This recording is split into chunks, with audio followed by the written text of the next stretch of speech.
It's going to be the digital transformation teams who need to capture the data to verify the goals that corporations are claiming that they want to achieve. Now, these are just some news headlines that talk about some of the challenges that organizations are having with regard to what's called greenwashing, right? When a company claims that they have no slavery in their supply chain or they have no child labor in their supply chain, today, because investors don't want to absorb this kind of risk, they're not aligning with their own claims. It's digital transformation teams that can go into their supply chains, look at their data, capture the data types around their spend, around procurement and various things, to be able to report back to the CEO, back to your board, who can then report to Wall Street on your performance within your organization. And it is profitable. Between 2013 and 2019, $114 billion in growth. That's about 29–30% of growth for the brands that were projecting ESG claims. So companies are starting to shift from just a profit focus to a people and planet focus. And how do I start to innovate, change the way my business operations in a way to support that innovation? And how can I make sure that I'm growing as I do that? And those are really the challenges. The point here, and we're going to talk about this right now, is what are some of the emerging technologies and the data that you would use as digital transformation executives, or the ways in which you look at your process transformation to make sure that you're capturing information to report on those data types. 19% of marketers said that they don't even have, only 19% of marketers said that they are even capturing data within their marketing dashboards to support the claims that they're making in the marketplace. So this is clearly making companies very uncomfortable. So our goal today is to work with our panel and yourselves and impart some knowledge to you on how you can bring these ESG into your digital transformation programs or start to have those conversations back in your firm. So let's get started.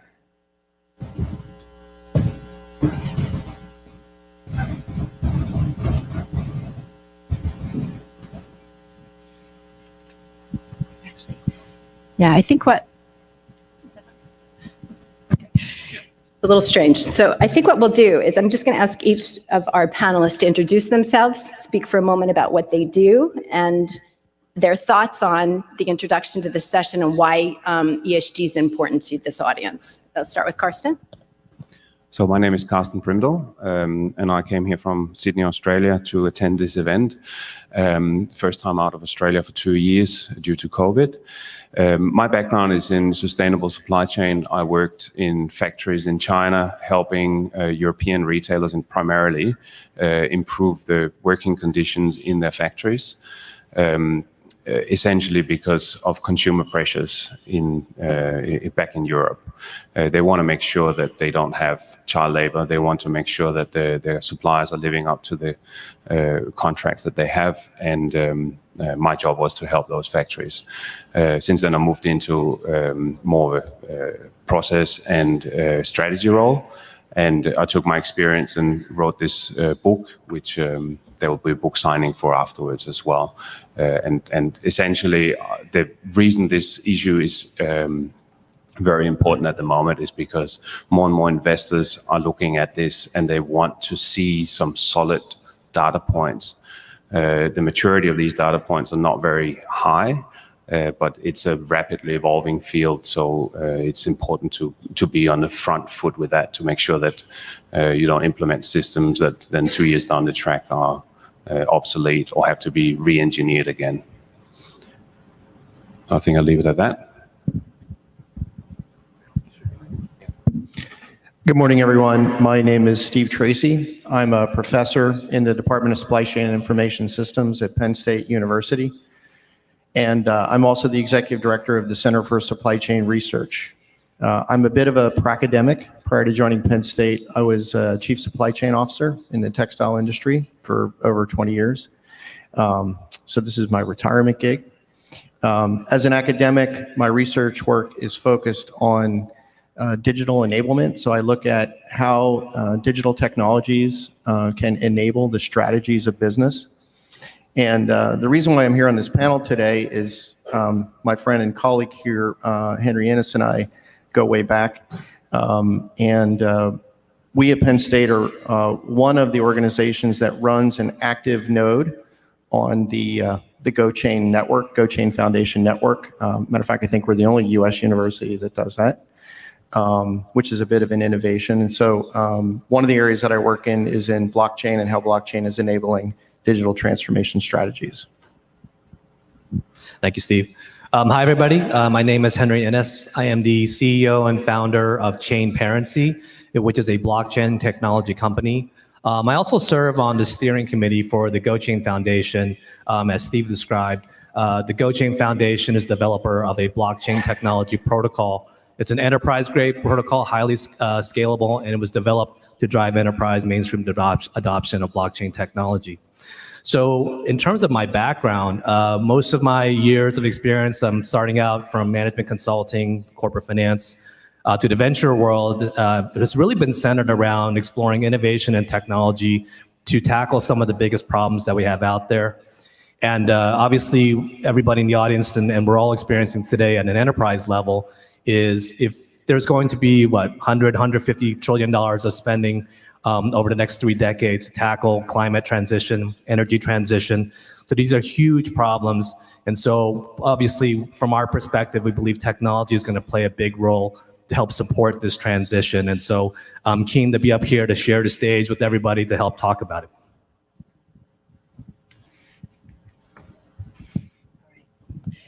We need one more mic. That's okay. So let's get started. In fact, I'm going to start with Carsten and just ask him to. We're going to break today's session up into 3 sections. One is the supply chain, the first mile of the supply chain, which is where a lot of the activity that I talked about, child labor and all these other things take place. And how do companies actually address those challenges and in a practical way? Then we're going to talk a little bit about the processes themselves, the supply chain, some low-hanging fruit on what you can do to optimize and leverage emerging technology to address these kinds of issues, and then the technology, blockchain and whatnot, that is Henry's background. But Carsten, why don't you get us started and maybe tell us a little bit about how does a company go about establishing an ESG strategy and start to bring that to their organization? Well, excuse me. First of all, you obviously need to know where you're going with it. There's way too many corporates out there who think that this is something that they need to address, but then they might actually start out on the wrong foot or start going down a rabbit hole, which doesn't really lead anywhere. So I'd say, first of all, it's a matter of getting the strategy right, understanding what is it you want to achieve. And we all like to be good citizens. We like to save the world, but at the end of the day, none of us can do that on our own.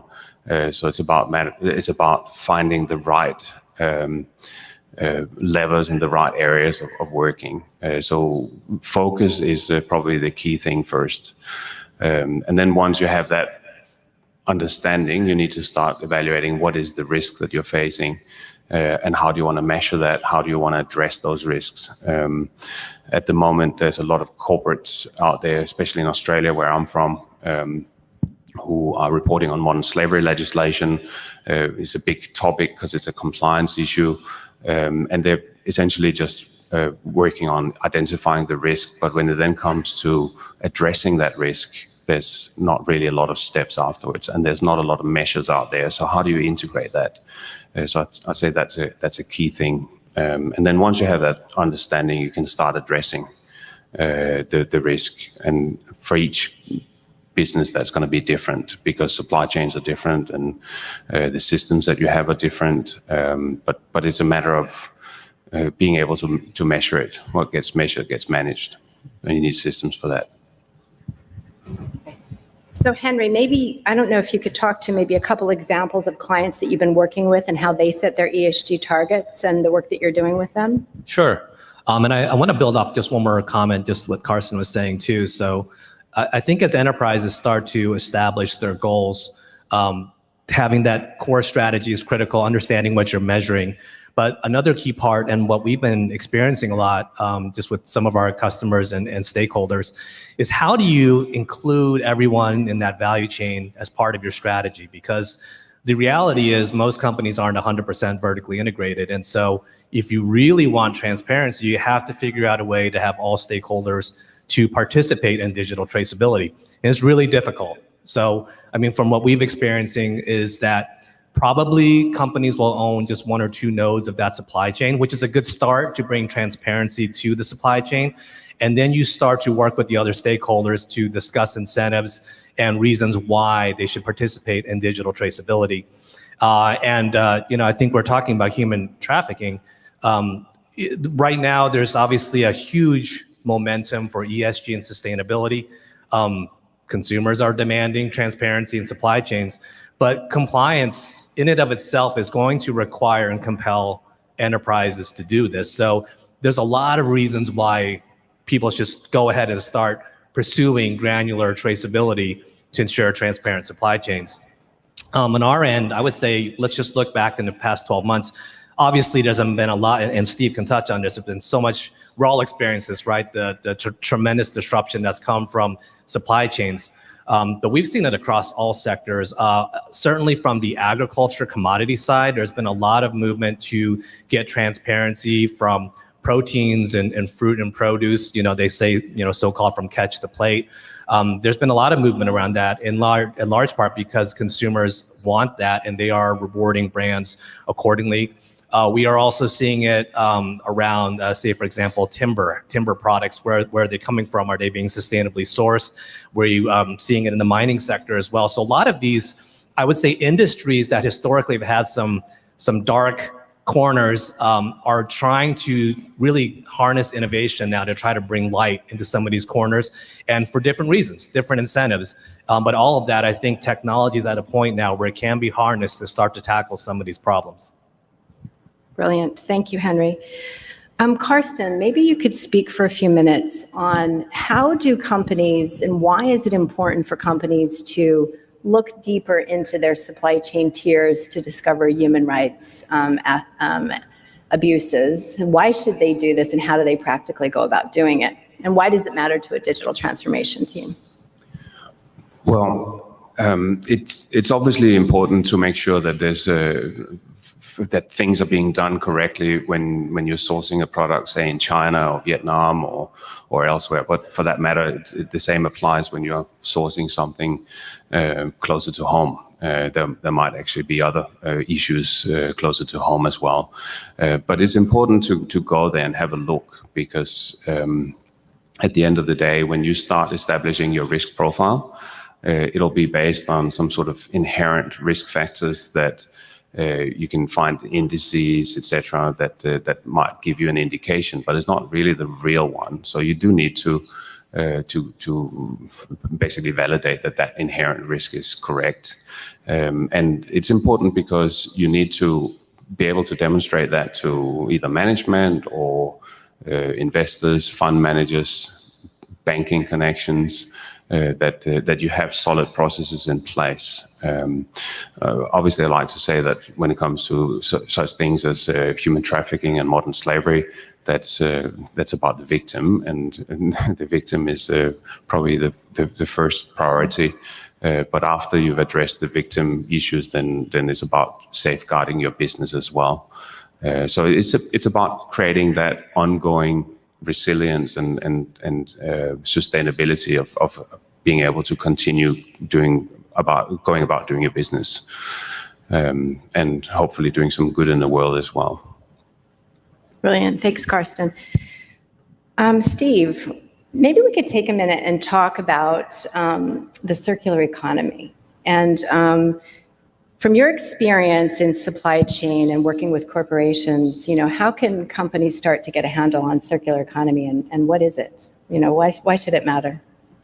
So for those that aren't familiar with that term, circular economy essentially means different forms of either reuse, recycle, remanufacture, or putting products back into service after their initial useful life. There are a lot of examples that you interact with on a day-to-day basis that you probably don't think about. the photocopier in your office, right? Those are typically sold on a lease basis today. They go out and they're used by the initial user, probably on a servitization model where you're paying on a cost per copy.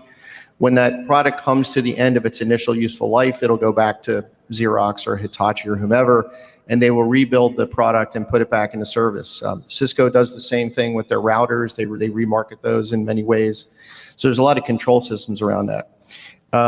More and more companies are focusing on circular economy as an option for them. I can think of in the textile industry that I'm most familiar with, Milliken has and more carpet companies are doing this now because nylon 666 is a very easily recyclable product. So they'll make a carpet very similar to what we're sitting and standing on today. And at the end of its initial useful life, they can bring it back. They can take the constituent parts away from one another, recycle it, and make a new product, new viable product for consumers. So that's essentially where that is. The benefits of that, of course, are the reuse, recycle, and remanufacture, because you're not depleting initial materials from the environment, and so it's a very effective system. But from a supply chain complexity standpoint, it requires a different level of thinking, right? It's not just the manufacturer once, ship, and forget about it. Now I have to worry about bringing it back, recycling it, reprocessing it, remanufacturing it. But it's a direction that a lot of firms are pursuing, and I think it's going to be much more common in the future than it has been in the past. Right. And I understand, I read a data point that P&G, their manufacturing sites are now 100% zero waste, right? Which is saving billions of dollars, right? So yeah, a lot of what we do in supply chains in terms of sustainability is actually more about cost savings and doing the right thing. So I am proud to say in my previous career, which is a while ago now, our plants were zero waste. In the textile industry, that's not that difficult to do because a lot of the byproducts of textile production are reusable. So for example, spinning yarn out of cotton or polyester fiber, you can take what I would call the byproduct, not necessarily the waste product, and that can be resold into things like pillow fills or headliner covers for automobiles or other things. So you're not sending anything into the waste stream. You don't have to have anybody pick it up. It doesn't go to a landfill. It actually, in some cases, generates some additional revenue, which you would be viewed as cost saving. So it's a really good way to do it. I think more and more manufacturing firms today are probably focusing on zero waste initiatives at their manufacturing plants, and that's a really good thing. But again, yes, it has an altruistic view to it, but it is a cost savings and a net benefit to the firm as well. So that's a win-win. Right, right. So maybe we should take a minute and talk a little bit about innovation, right? I understand, I've been reading a lot about different ways that companies, product engineering and product innovation is really getting involved. One example is women's stretchy pants are made out of petroleum, and I read that they were experimenting to create these stretchy pants with spider DNA, right? Who'da thunk, right? I don't know, Henry, if you and Steve can talk a little bit about how people are not just, there's this confluence or this push and pull between procurement, wanting to do things at the lowest cost, but then how can we turn this around into opportunities? Yeah, maybe I'll approach this from the lens of technology, and we can expand that to some innovation. But I think what's really relevant for this discussion, highlighted earlier by both Gwen and Carsten, we're really talking about data, right? And if we can add some texture to this conversation around data. So when we talk about data, the first thing is origination and collection of data. And so I would say from a technology standpoint, and this is happening now, we're moving from, shouldn't say this, but it's reality. We're still moving from paper, right? Paper and some Excel sheets. This is still the reality. But that digitization process is happening now. And I would say from a technology standpoint, companies are starting to use mobile devices to start to capture some of that data, to digitize that data. And you're starting to use a lot of these IoT type sensor devices to collect data, right? And now you can start to include geospatial. Really, there's all these different inputs now that I think we are really starting to see a lot of adoption for companies to use this technology to ingest this data. The next part then I would say is what do you do? How do you record this data now? And we're seeing a lot of movement. Obviously, I'm biased, but we're moving from more a centralized framework, which is plagued with a lot of inefficiencies and data problems, to one that's decentralized. And probably a lot of you have heard about blockchain technology, but there is a movement that is happening on the enterprise sector that is starting to explore how and why should we use blockchain technology to complement our existing centralized systems and our centralized frameworks. And so there's a lot of, I would say, at the C-level boardroom level, talking about, hey, blockchain, it's not just some cryptocurrency thing. There's actually, this data structure is really important.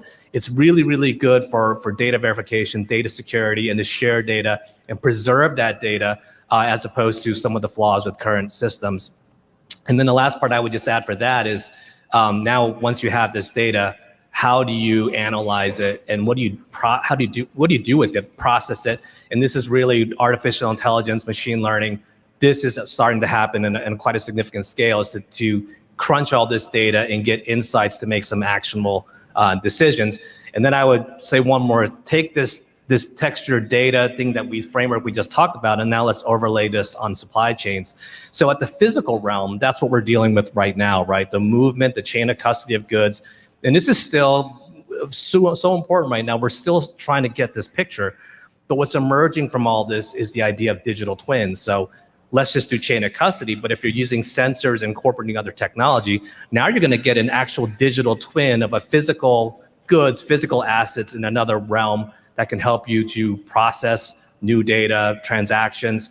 And to indulge this further, you've been probably hearing a lot about the metaverse, right? So if you've got a physical realm, let's abstract that layer. There's some really neat things happening right now that once you have a digital twin and maybe a deeper awareness of different parts of your supply chain, can we engage people to engage in new commerce or to have simulations of your supply chain to have better insights, better decisions, and also to empower people along the way? So I would say it's pretty exciting how technology is being deployed now, because the cost to deploy this, it's down now.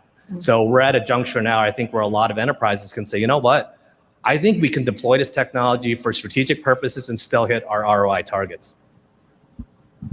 So let me see if I can answer Gwen's your question and tie it back to what Henry just said.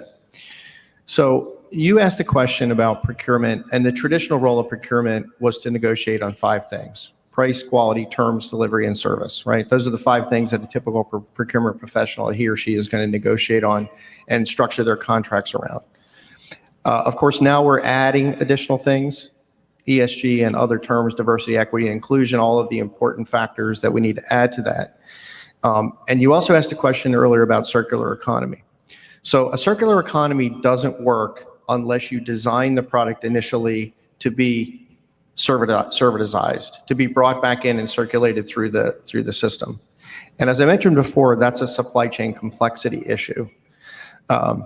In procurement, we call that now DFX, or design for X. So, and I think one of you mentioned, Gwen, you may have mentioned, if you all think about this, somewhere upwards of 60 to 70% of a firm's top line comes from its suppliers, right? The last time I remember a fully vertically integrated company, I think, was Henry Ford at the turn of the last century, right? So no one's vertically integrated anymore. So we've got this huge supply base, could be tens of thousands of suppliers.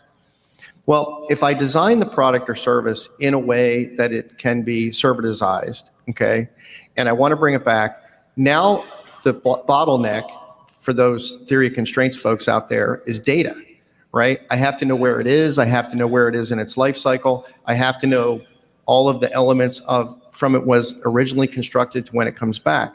And this is where technologies like blockchain and others tie this back in. Not just because, and again, what's the difference here, say, between blockchain and sort of the traditional data management technologies? Well, the big one really is trust. If I have data that I'm going to use for a useful purpose like this, I have to trust it. And the encryption technologies and the trust factors that are associated with the blockchain. So if you can imagine, from the conception of a product all the way through its original useful life, all the way through its its second life or third life, if you can imagine all that data being stored in a trustful way so that the customer or consumer knows that what's being portrayed by marketing and by the firm is accurate. That's where it comes in. So that's where it ties into what Henry is saying, the whole idea of a circular economy, or even if it's not a reusable product, that the information that the product didn't have any untoward inputs when it was originally manufactured, like labor issues or other things. So that's where it ties all together. Right. All right, thank you. Can I just add to that? Sure. Because I totally agree with that, Steve. It's I see technology as the enabler that enables businesses to focus the effort where it matters, because at the moment it's just in the too hard basket. And if you don't know where to apply your efforts, you're probably going to apply it in the wrong place. And having a blockchain solution and technology that can help you say, okay, this part of the information I know, okay, I can focus on the rest. So technology will help you be, more focused and resource efficient. Great, thank you all. Carsten, I want to ask you a question. There's an added layer of complexity, and maybe Henry, you want to talk a little bit about this as well, in standards, right? It doesn't matter if you're in the fishing business, fashion, any industry. There's often a standards group or NGOs, non-government organizations that are out there trying to ensure certain things are happening. Can you explain standards, how they work, and why is it important from a workflow or process transformation perspective? Yes, it seems almost every decade there's a new standard that covers pretty much the same.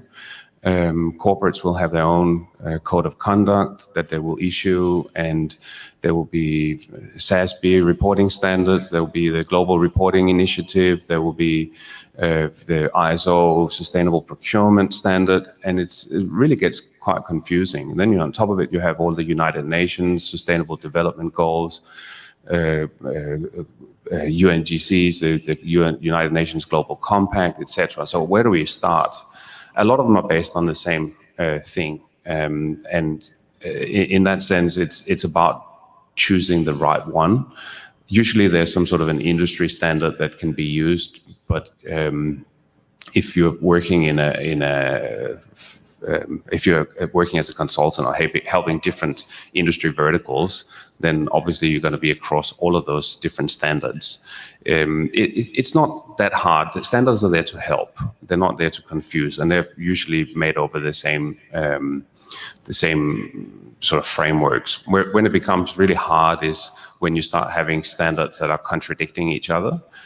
So, for example, when it comes to social labor rights audit standards in factories in China, they can grossly contradict standards that are designed to work with trade compliance.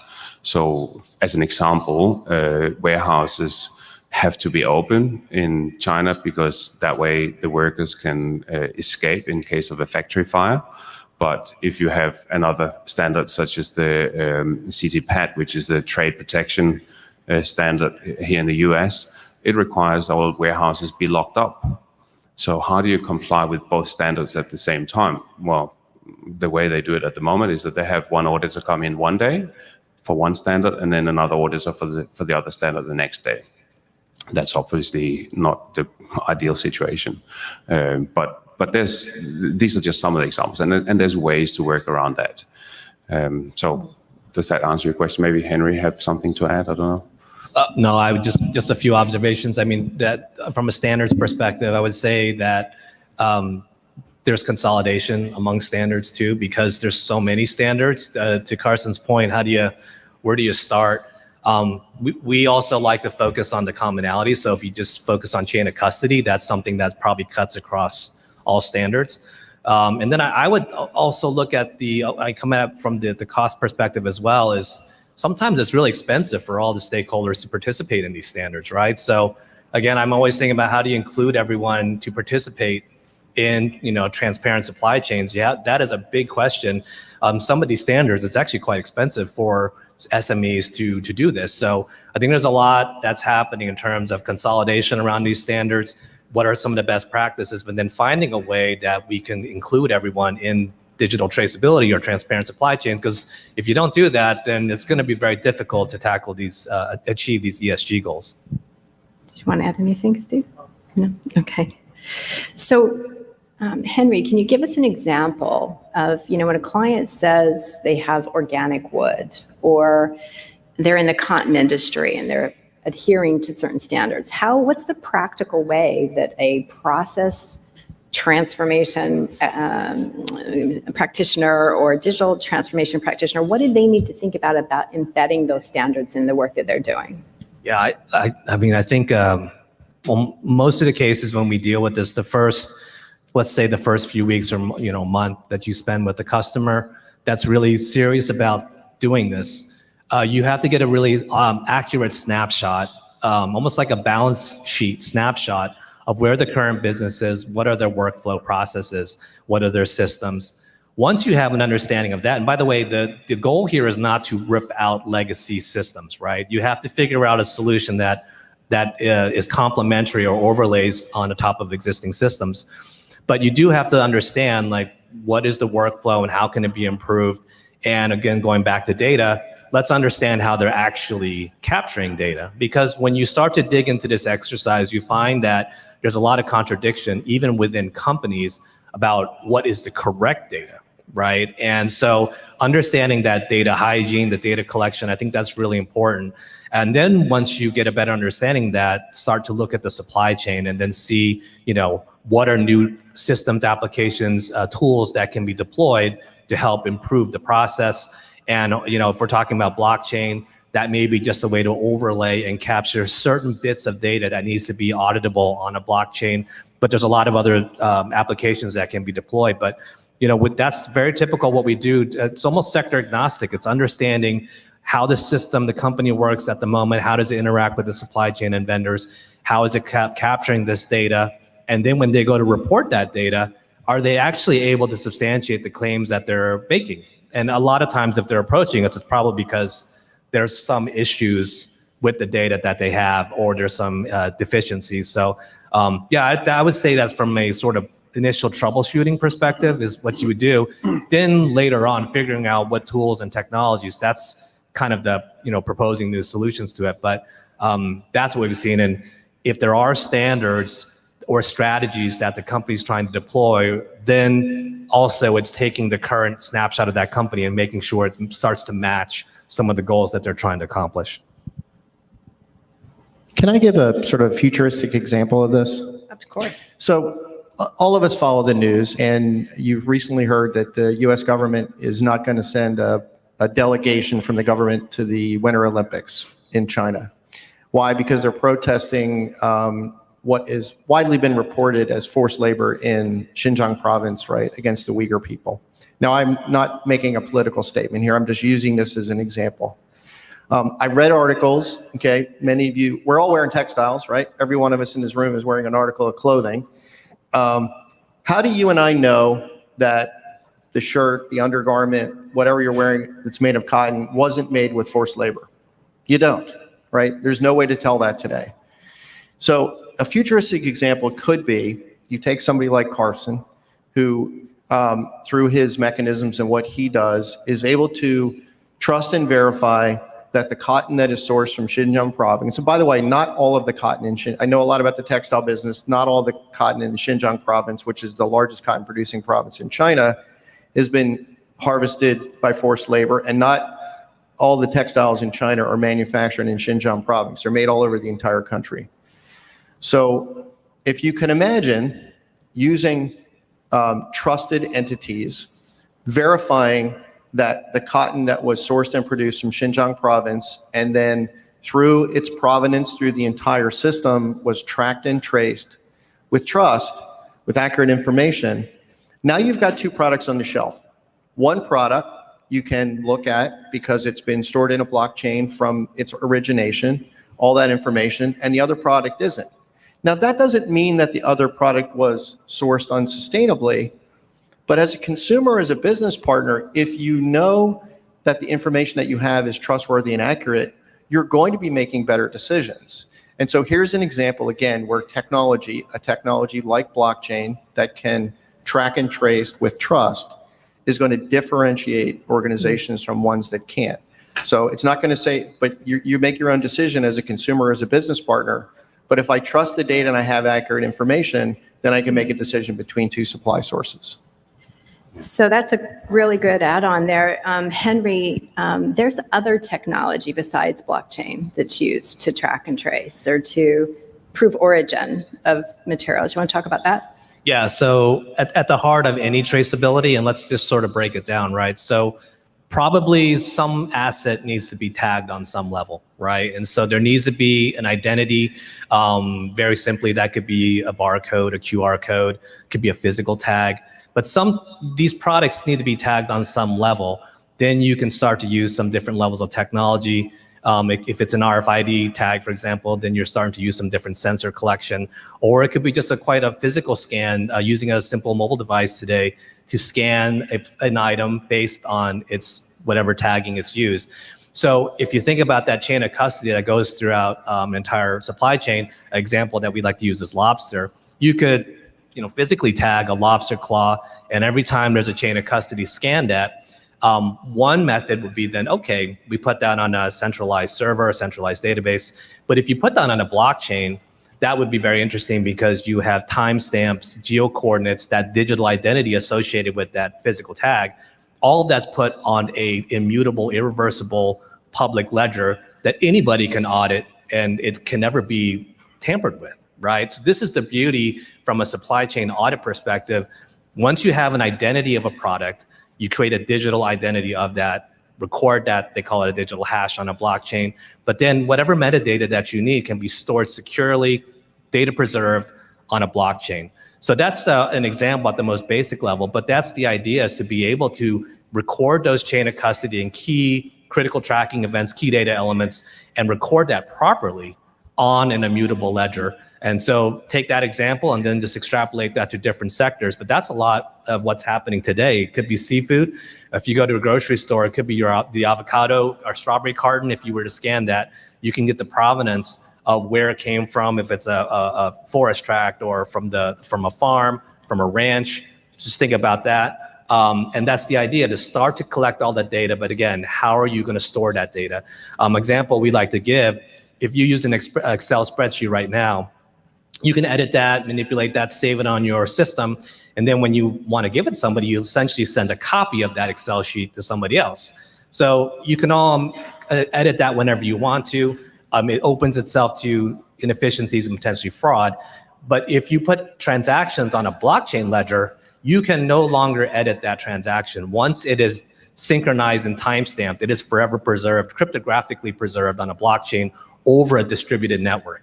So a lot of the things we're hearing in the news now, if there's a ransomware attack on a sole server, that is a single point of failure, right? So when you have a distributed architecture like blockchain, even if you were to, one node becomes compromised, it wouldn't matter because that data has been synchronized across multiple nodes and computing devices. So that just gives you an example of how you would follow items throughout a supply chain and then to securely preserve that data on a blockchain. Brilliant, thank you. So I think really what Henry and the team is talking about right now is that it's not just the data within your organization that seems obvious. There's a whole new set of new data types that can be created by using DNA tagging and all these other elements that folks can get creative within your organization and what's relevant to your organization, of course. I want to turn to Carsten for just a minute. Carsten, you've been working with financial institutions on how they measure and track environmental. You've done some work with them. Can you talk a little bit about how you would what is modern slavery? What are the indicators of slavery? How do people look for it in their supply chains, and how do you start to measure that? Yeah, so modern slavery is, as opposed to the transatlantic slave trade, it's not really that different, right? Because it is about exploiting human beings for an individual's or another individual's personal gain or satisfaction. And that is obviously it's been illegal for years and years, but it's still going on. And in fact, there's more slaves globally today than there ever was. We're talking about 40 million people enslaved globally. And that is a large part of those people are working in corporate supply chains. There's things such as state-sanctioned slavery, that is the likes of North Korea, who's renting out their population to neighboring countries to do logging in Russia, etc. But modern slavery is essentially about trafficking of people. It is about deceptive recruiting. Could be a factory in somewhere in Japan, for example, or Taiwan, who needs workers in an electronic factory, and they will recruit in Vietnam. The Vietnamese worker will essentially pay a fee to a recruiter to secure that job, upwards of $10,000 US. And it'll take them somewhere between 9 and 12 months to actually make that money back before they even start having a profit. That obviously puts them in a very, very vulnerable position, because if they lose the job, they might have to go home to the village where the whole village has chipped into that to get that money. They might have pawned their farm, and they might lose that. There's various different types of slavery. Child labor is one of the worst, and it's probably one of the ones that we can all relate to. The indicators are that people usually don't know what they're going into. If you are seeing what doesn't seem to be right, it's a bit hard, because it's about a lot of different information. Say, does that really seem right? It's about people who are usually vulnerable, who might not speak the language where they are. They're more susceptible to this kind of exploitation. And obviously this needs to be identified, because if something like that surfaces, then can have a big detrimental effect on your business because of many different things. Staff may not condone that kind of behavior, or definitely will not condone that kind of behavior, but it might make it difficult to attract the right staff moving forward if something like this sticks to the business. So there's a lot of different indicators that can be looked at, and it's, as I said, very prevalent. Can I just add actually to the conversations from before on the supply chain thing? So Steve was mentioned about traceability of cotton from Xinjiang. And I thought that was an interesting point, because if you go in and you look at whatever the Global Slavery Index, which sort of tries to assess where all the slavery happens, it'll flag Xinjiang province as a high-risk area. That is not to say that they're all high risk, or all manufacturers, they're high risk.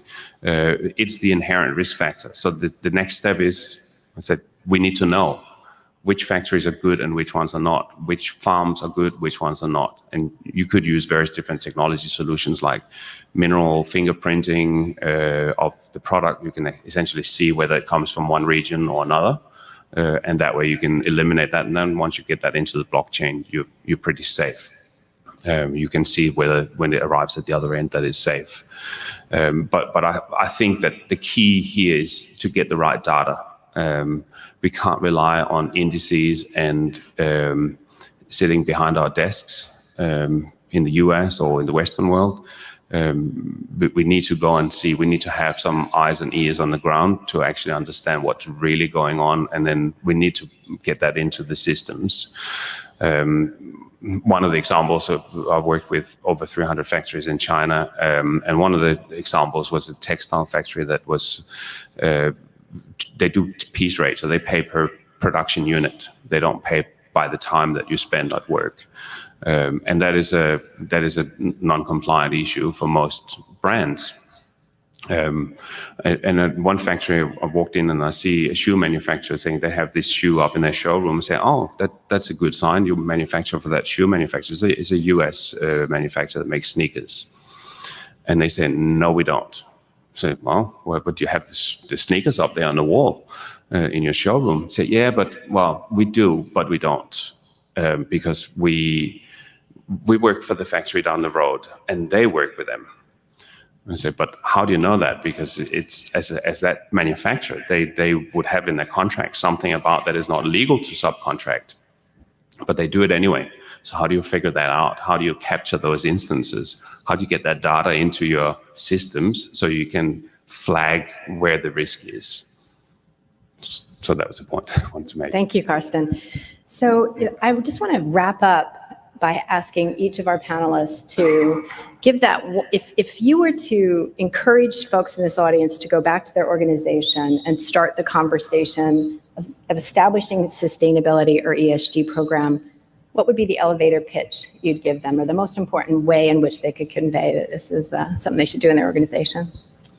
I would just say that, and I think we've all said this in various different ways, the path to net zero or to your ESG strategy is through high integrity data. And there's a lot of ways to do that right now, and I really encourage all businesses, leaders out there to start looking at the different tools and applications. And it's really a mosaic of technologies, but those are all available now. Today, it's really no longer, I would say, a cost concern, because all the cost has come down, applications are ready to be deployed, and it's a point, an inflection point, I would say now, where you really can get all participants to engage in digital traceability for transparent supply chain. So I think it's an exciting time, and I'd encourage everybody to get involved. So I'm going to give you 3 thoughts very quickly. The first one is, what do supply chains do? Supply chains deliver what marketing promises. That's the only thing that they do. So in terms of how does a supply chain create value, if we think back to our history, right? Michael Porter, the very famous Harvard business professor, it's through differentiation and truth. And then if you connect that to Harold Levitt, which goes way back, right? You've all heard this before, you maybe don't know the history of it. People, process, and technology, those 3 things. So we start with our people, making sure that they're all trained and educated in terms of ESG, what the goals are, what are the things to watch out for, what are the risks, so that everyone is on board and has buy-in. Then the process, right? We've been talking a lot about business processes here and how those, and then those are all today enabled by technology, right? There's nothing that we can't do that we've talked about here on the stage with the current technologies that are available to us. So at the end of the day, it's people, process, and technology. Technology is the enabler. Carsten? I think that the key thing is that you need to know what you're measuring, and you know what you are actually communicating. Just a quick example, at the moment we're working with a major bank, and they are trying to create this dashboard of, again, modern slavery risk. And they thought it would be cool to have all these different measures on it. They have a first tier risk, and then they have all these underlying risk drivers, and they seem to be contradictory. And the client gets confused with that because there's too much data, and they're not starting at the right level. So instead of focusing on the first level risk, they start focusing on all the drivers that are below, and they're important to address, but they come in the right order. So having a correct system that allows you to prioritize that via good data is really important. And I forgot the other point. Oh. That's okay. Well, I'll wrap up by saying yesterday we were able to take our team out to Kennedy Space Center, and we went to some amazing exhibits. If you haven't gone, I highly recommend it. But when they started to go to the moon, the Apollo mission, they met that challenge, right? Then what they had to do when they wanted to move to the shuttle, the Atlantis shuttle, a totally different type of way of getting to the moon. You know, one's a rocket, the other one flies like a plane, right? But they were chartered with the mission of making it reusable. It had to be reusable, right? The engineers shook their head. They said, we can't do that. But what did they do? They rose to the challenge. All it took was a little human spirit to rise to that kind of a challenge. So I would ask everybody, if you don't have an ESG program in your organization, but you care very much about future generations and the way in which businesses operate in society, go back and start one, because all it takes is a little human spirit. Thank you for joining us. Thank you, Gwen. Thank you, Harry. I'm sorry. I was just going to let people know there's a book signing after. We'll talk about that. We'll introduce that. So thank you, Gwen, Harry, Steve, the panel. Really appreciate such important insights on a topic that's, if not already very relevant for the participants in this room, it's growing in relevance very quickly. And so we appreciate that. And for Gwen and the panel as well, there are a number, excuse me, there are a number of questions on the app. There are about 7 or 8 questions that were asked by the audience in the app. It's under the app session and session chat. So if you're able to click on that, maybe you can provide some short answers on those. That would be greatly appreciated.